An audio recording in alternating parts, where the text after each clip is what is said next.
Hello and welcome gentleman. बहुत बहुत स्वागत है आपका फिजिक्स फंडा बाय आलोक सोती में। मैं हूं आपका दोस्त, आपका टीचर, आपका मेंटर आलोक सोती।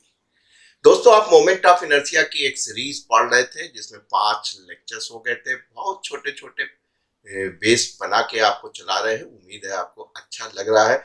आपकी लाइक, आपके कमेंट्स को मैं फिर से एक बार सलाम करता हूं। आइए चलते हैं आगे। आपने देखा था एक पार्टिकल का मोमेंट ऑफ इनर्शिया निकालना था, बहुत आसान था। अगर उसको मास मालूम हो और एक्सिस ऑफ रोटेशन से उसकी दूरी मालूम हो तो पट से आप क्या करते थे, एम आर स्क्वायर कर लेते थे और काम बन जाता। एक से ज्यादा होते थे, सबके लिए यही काम कर लेते तो उनका मास, एक्सिस ऑफ रोटेशन से दूरी और काम। आपने रॉड को देख लिया था, रेक्टेंगुलर लेमिना को देख लिया था। गुजारिश है कि जो पीछे के 5 लेक्चर हो गए हैं, इस लेक्चर को देखने के बाद देख लीजिएगा, कोई ऐसी बात नहीं है। यहाँ हम चलेंगे आज एक स्क्वायर लेमिना लेंगे या स्क्वायर प्लेट लेंगे। तो जाहिर सी बात है, बहुत आसान काम है। काम वही करेंगे कि हमको डीएम साहब मिल जाए और एक्सिस ऑफ रोटेशन से दूरी मिल जाए, हम अपना काम करें। तो गुरु, ये एक स्क्वायर लेमडा है। लेमडा का मतलब है कि स्क्वायर कब होगा, जब लंबाई और चौड़ाई दोनों बराबर होंगी। ऑलमोस्ट वैसे ही काम करना है जैसा काम आपने रेक्टेंगुलर लेमडा में किया था। बस वहां क्या था, लंबाई और ज्यादा थी इससे, चौड़ाई से। तो इस प्रकार का ये हो गया। अगर हम इसको दोनों बराबर कर दें, इतने को काट दें, काटूंगा नहीं, तो क्या बन जाएगा, स्क्वायर लेमडा बन जाएगा। काम वही करना है। काम ये है कि भाई साहब, ये जो हमारे पास स्क्वायर लेमिना है जिसकी आप देख रहे हैं लंबाई चौड़ाई बराबर है और मास किस पे डिस्ट्रीब्यूट है, एरिया पे डिस्ट्रीब्यूट है और यूनिफॉर्मली है। कोई दिक्कत की बात नहीं। जब क्वेश्चंस लेंगे तब यूनिफॉर्मली नहीं रखेंगे, फंक्शन ले लेंगे। तो मास आपका यूनिफॉर्मली है, कोई दिक्कत की बात नहीं है। यानी मास पर यूनिट एरिया निकालना पड़ेगा क्योंकि मास जो है वो एरिया पे यूनिफॉर्मली डिस्ट्रीब्यूट है। अब कितनी एक्सिस हो सकती है, जितनी भी चाहे उतनी हो सकती है। तो पहली एक्सिस हम ले रहे हैं कि साहब वो सेंटर से पास हो रही है और कह सकते हैं कि साहब जो हमारी लेंथ है इसके पैरेलल हो रही है। हम इसको लेंथ बोल रहे हैं, इसको चौड़ाई बोल रहे हैं। ये कन्वेंशनल ट्रेडिशन होता है रिप्रेजेंट करने का। जनरली मैं क्या कहता हूं कि आप जो हॉरिजॉन्टल लाइन है उसको एक्स एक्सिस करते हैं। तो हमने का मोमेंट ऑफ इनर्शिया अगर इसके क्रॉस निकालेंगे, जैसा कि मैं हमेशा आपको दिखाता रहा हूं कि अगर इसको आप स्क्वायर शेप मान लीजिए, हालांकि ये रेक्टेंगल है, तो आप जो है क्या कर रहे हैं, ये आपकी एक्सिस ऑफ रोटेशन हो गई और आप किस पल्ले घुमा रहे हैं, इसके क्रॉस घुमा रहे हैं। तो कौन सा मास घूम रहा है, जाहिर सी बात है ये वाला जो मास का पोर्शन है वही तो बेटा रोटेट करेगा इस एक्सिस को। और इस एक्सिस के क्रॉस जब रोटेशन करेंगे तो कौन सा मास, पार्ट ऑफ मास रोटेट करेगा, जाहिर सी बात है ये वाला जो मास है वो रोटेट करेगा। तो आपने कहा हमको इस एक्सिस के क्रॉस निकालना है, तो ये वाला मास रोटेट कर रहा है, फिगर में दिखाया। तो आप क्या करेंगे, यार हमको एक नन्ना सा मुन्ना सा मास मिल जाए और एक्सिस से दूरी मिल जाए, बस काम बन जाए। तो आपने कहा कि सर नन्हे से मुन्ने से मास के लिए हमने ये एक स्ट्रिप काट ली, दिख रही है। कहां से काटी, आपने कहा सर मैंने एक्स एक्सिस से, एक्सिस ऑफ रोटेशन से एक्स दूरी पे एक स्ट्रिप काट ली जो कि क्या है आपकी जी एक्स है। ठीक, बस काम बन गया आपका। आपने कहा कि साहब हमको मोमेंट ऑफ इनर्शिया निकालना है ऑफ यूनिफॉर्म, यूनिफॉर्म थिन, मोटा नहीं है, बहुत पतला है, थिन स्क्वायर, स्क्वायर लेमिना। ठीक, तो उम्मीद है कि आपको ये लाल वाला दिख रहा होगा। एक आपने स्ट्रिप ले ली, एक्स दूरी से ले ली है और आपने कहा सर मास ऑफ स्क्वायर जो है, मास ऑफ स्क्वायर लेमिना जो है वो एम है। ठीक, लेमिना लिख लेना यार, देखो वैसे भी हमारा कट रहा होगा। और जो लेंथ ऑफ स्क्वायर लेमिना कितनी ली है बेटा, एल ली है। ठीक, सारा काम किसका है, डीएम साहब का, क्योंकि मास मिल जाए, एक्सिस ऑफ रोटेशन से आपको दूरी मालूम है, बस इसका मोमेंट ऑफ इनर्शिया निकल आएगा mx²। तो ये छोटी सी स्ट्रिप है तो इसका छोटा सा मास होगा, कितना होगा, कहने लगे जो मास है वो एरिया पे डिस्ट्रीब्यूट है। वो एरिया ऑफ स्क्वायर क्या होता है, लंबाई गुणे चौड़ाई, लेंथ इनटू ब्रेथ। कितने का चाहिए था, कहने लगे बस इतने का चाहिए हमको।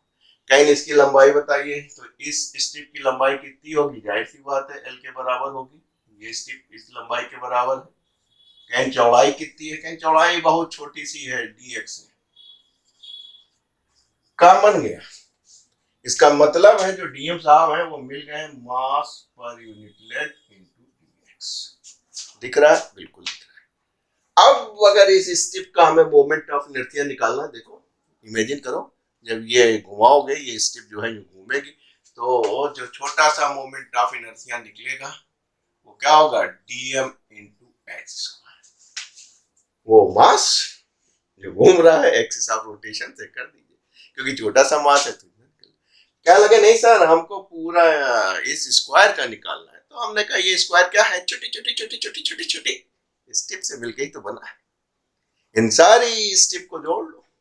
कैसे जोड़ोगे, क्योंकि मास यूनिफॉर्मली है तो इंटीग्रेट करोगे, डिस्क्रीट होता तो सिग्मा करते। तो हमने कहा कि साहब पूरे निकालना है तो इंटीग्रेट कर देंगे, और इंटीग्रेट कर देंगे, डीएम साहब की वैल्यू रख देंगे।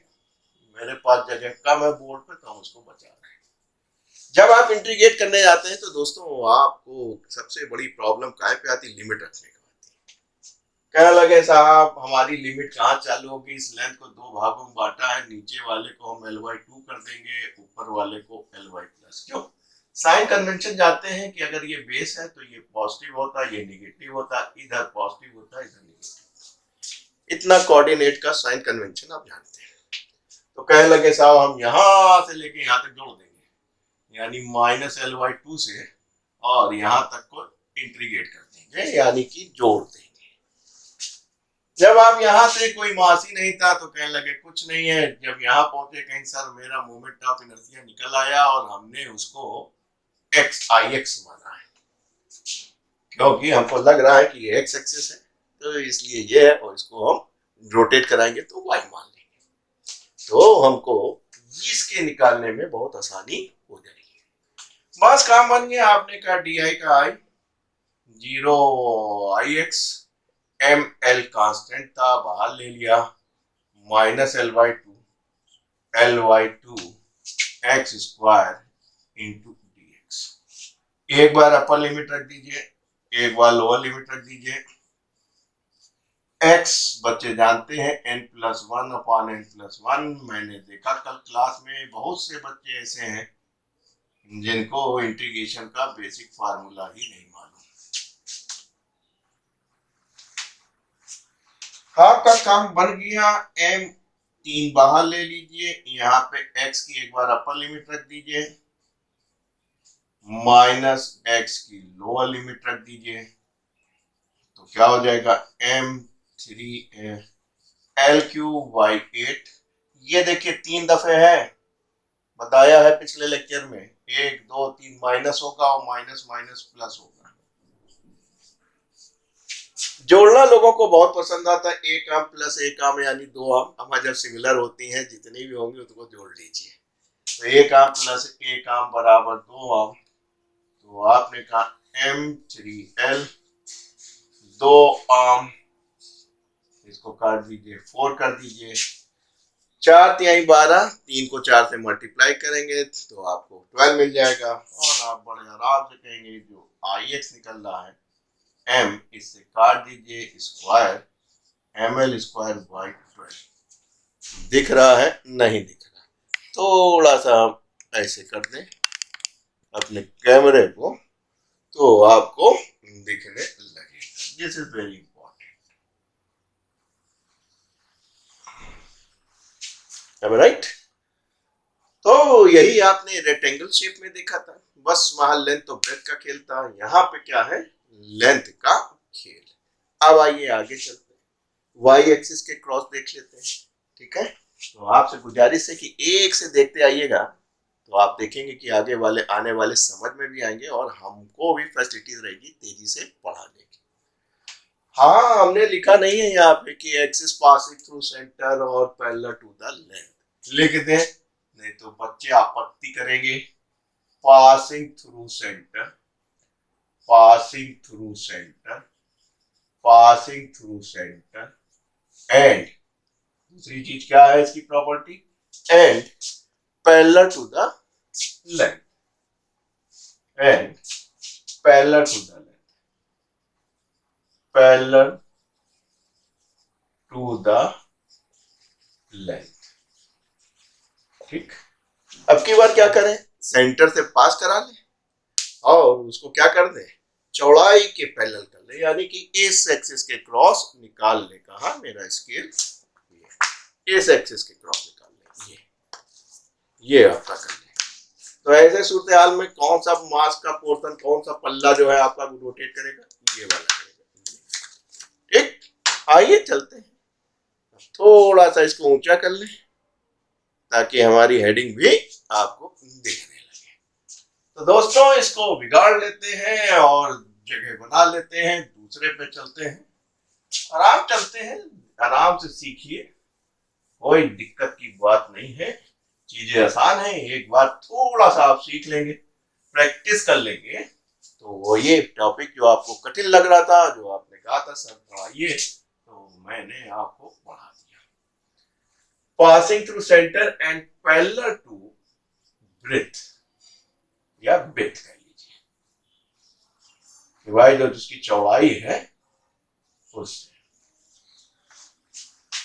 ठीक, लेंथ ब्रेथ हाइट तीन चीज होती है। तो आपने कहा सर थोड़ा सा हमको बड़ा बना दीजिए, हमने कहा बड़ा ले लीजिए, कौन सी आफत आ गई।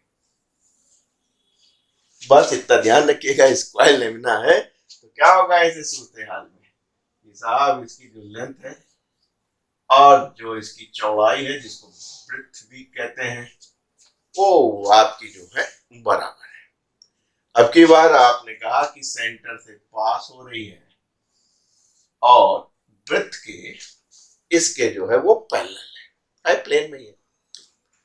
तो आपने कहा साहब हम इसके क्रॉस घुमाएंगे तो मोमेंट ऑफ इनर्शिया निकालना है। तो हमने कहा अब आपको क्या करना पड़ेगा, कुछ नहीं करना पड़ेगा, कहें साहब वो मास ले लो एक छोटा सा, देखें लाल पेन सही चल रहा है।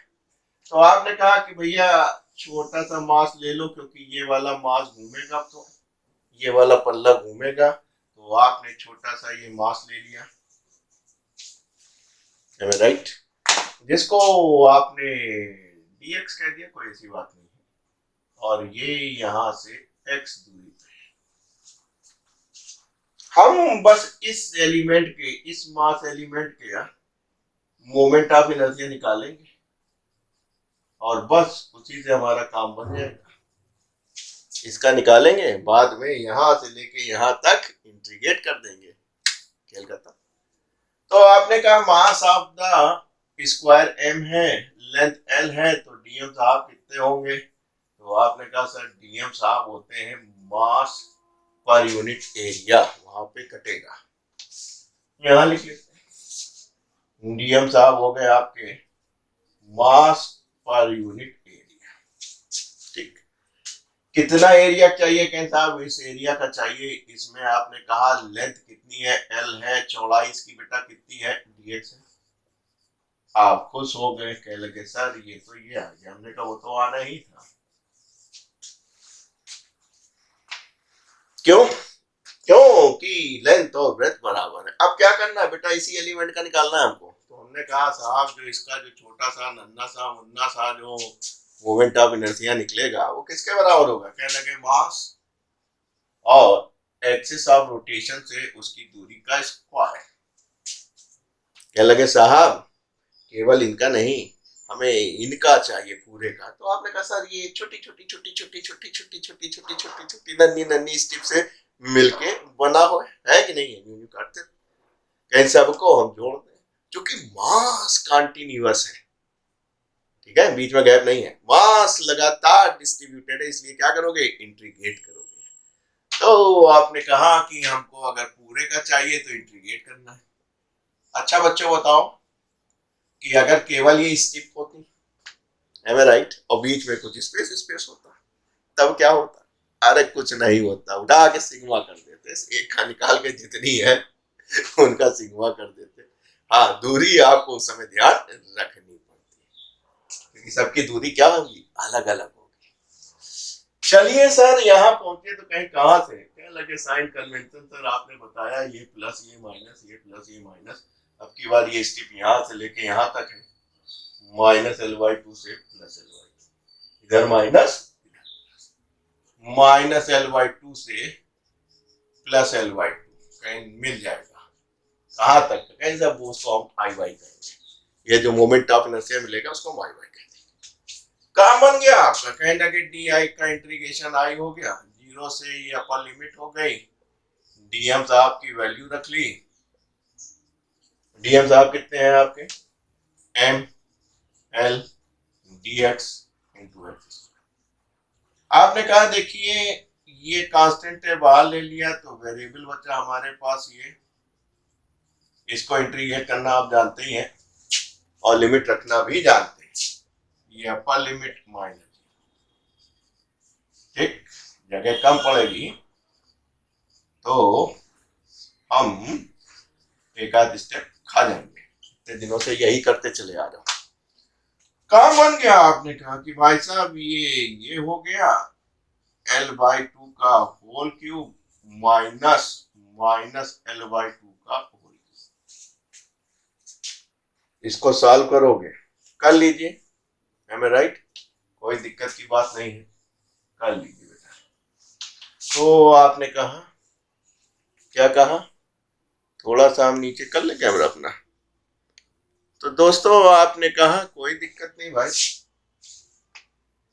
m/3l L/8, ये माइनस और ये माइनस प्लस L/8, एक आम प्लस एक आम हमारा सिमिलर है, बराबर 2 आम, अगर एक आम है वैसे एक आम और मिल जाएगा तो कितने आम हो जाएंगे आपके, 2 आम हो जाएंगे। तो हमारे पास एक आम ये था, एक आम ये था, तो 2 आम, 4 हो गया, मल्टीप्लाई कर दीजिए तो ये हो जाएगा m, इसको काट दीजिए L²/12, ये कौन सा है। तो दोस्तों ये भी आपको मिल गया, बड़ा मजा आ गया, याद आया जब आपने x निकाला था तो भी ml²/12 आया था, और y इस एक्सिस पे निकाला यानी इसके पैरेलल निकाला तब भी ml²/12 आया, ठीक।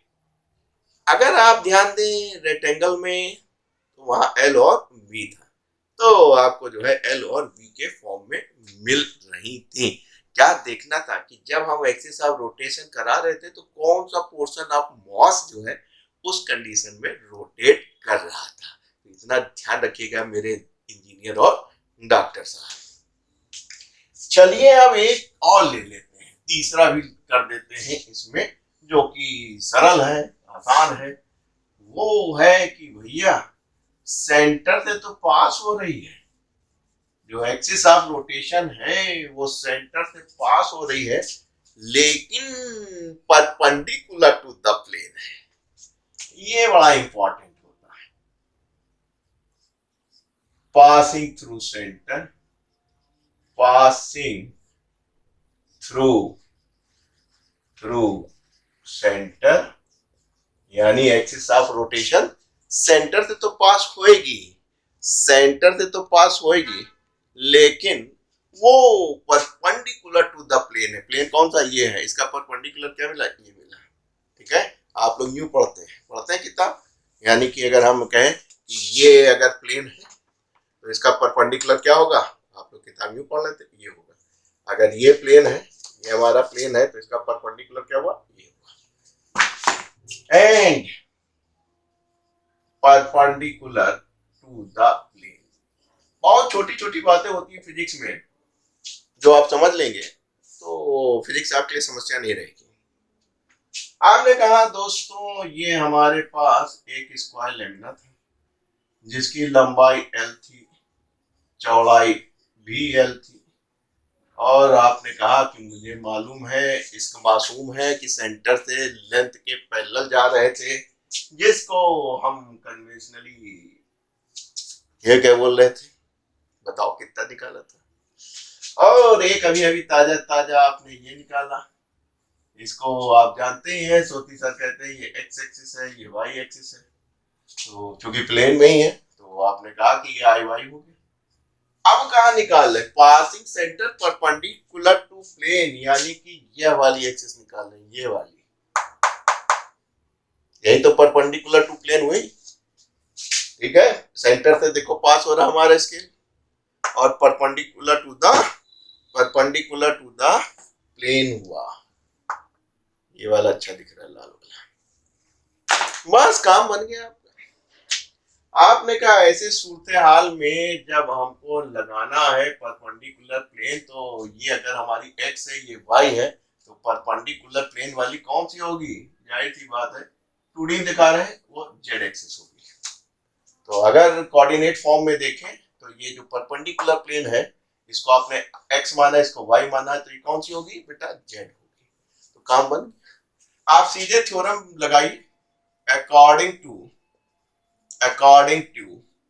थ्योरम ऑफ परपेंडिकुलर एक्सिस, ये कहती है भाई साहब जिसके क्रॉस निकालना है, यानी किसके क्रॉस निकालना है? परपेंडिकुलर प्लेन यानी आई जेड, ये जो होगा इसका मोमेंट ऑफ इनर्शिया बकिया दो, जाहिर सी बात है परपेंडिकुलर ही है, एक्स और वाई परपेंडिकुलर होगा, उनके सम के बराबर होता है। यानी कि अगर जेड की क्रॉस निकालना है तो आई एक्स की क्रॉस निकाल लीजिए, वाई वाई के निकाल लीजिए, जोड़ दीजिए, सेवा समाप्त।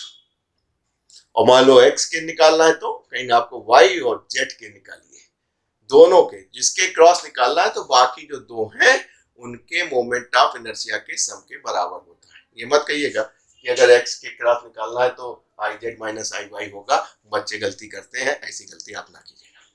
ये सिंपल थ्योरम कहती है भैया जिसके क्रॉस निकालना है, तीनों एक्सिस परपेंडिकुलर होती हैं, जिसके क्रॉस निकालना है वो बराबर क्या होगा? बकिया दो के एक्सिस ऑफ रोटेशन के सम के बराबर।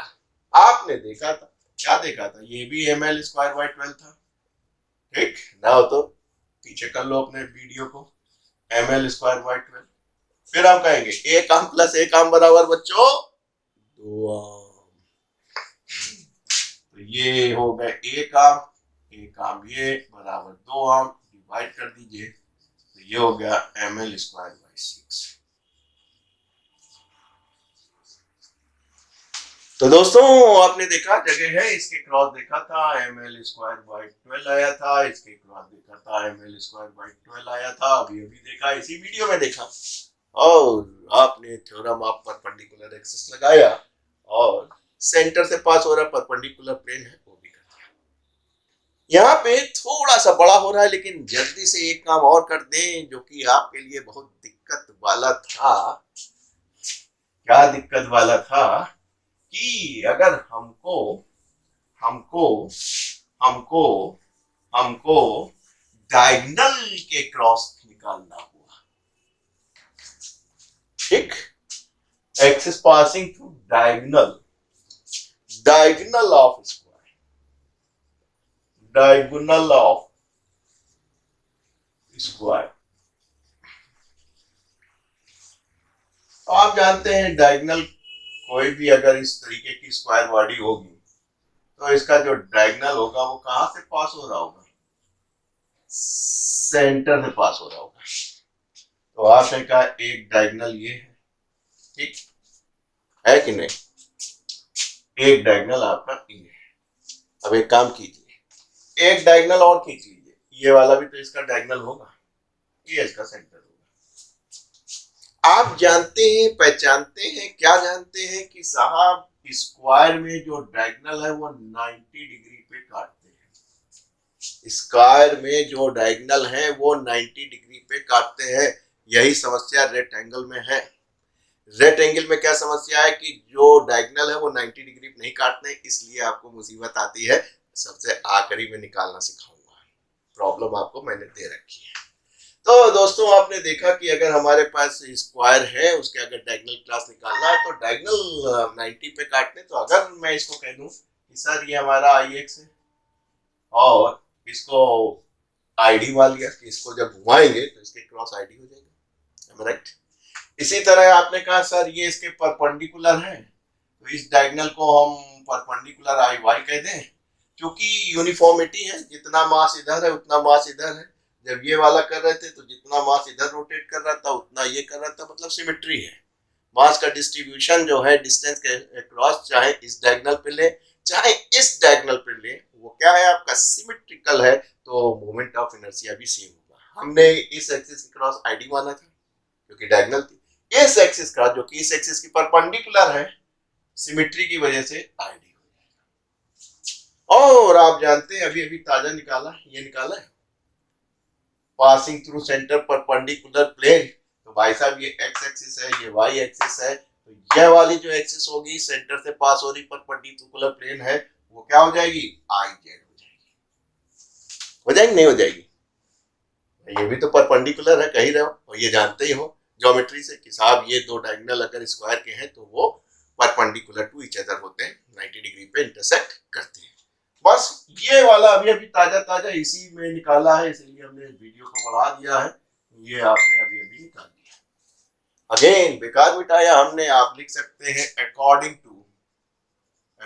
To theorem of perpendicular axis. आपने कहा अगर हमको आई जेड के क्रॉस मालूम है तो हम आराम से कह सकते हैं ये जो मोमेंट ऑफ इनर्शिया होगा इस सूत्र हार में x प्लस वाई के एक्सिस के रोटेशन के सम के बराबर होगा। x कितना माना है आपने, आईडी, और सिमेट्री से आईबी भी आईडी है, क्योंकि आप निकालना चाहते हैं भाई डायगोनल क्लास हमने कहा आईडी है, यही बताओ। आई जेड अभी अभी इसी वीडियो में आपने निकाला है, तो जाहिर सी बात है ये बराबर किसके हो जाएगा, 2id ml स्क्वायर बाय 6, और चाहिए क्या id, इसलिए id बराबर ml स्क्वायर बाय 12। तो दोस्तों डायगोनल के क्रॉस निकालना स्क्वायर में बहुत आसान है। समस्या आपके सामने किसकी आ रही है, रेक्टेंगल की। अभी हमने बताया भी नहीं है, वो क्लास में भी ये फुलझड़ी छोड़ दी है और 100 रुपए का इनाम भी रखा। देखते हैं हमारी क्लास का कौन स्टूडेंट्स है, मेरी ऑफलाइन क्लास का, कि जो इसको करके हमको दिखाता है। तो इतना स्क्वायर के लिए जाते हैं, इजाजत दीजिए, जाके भैया नौकरी कर लें।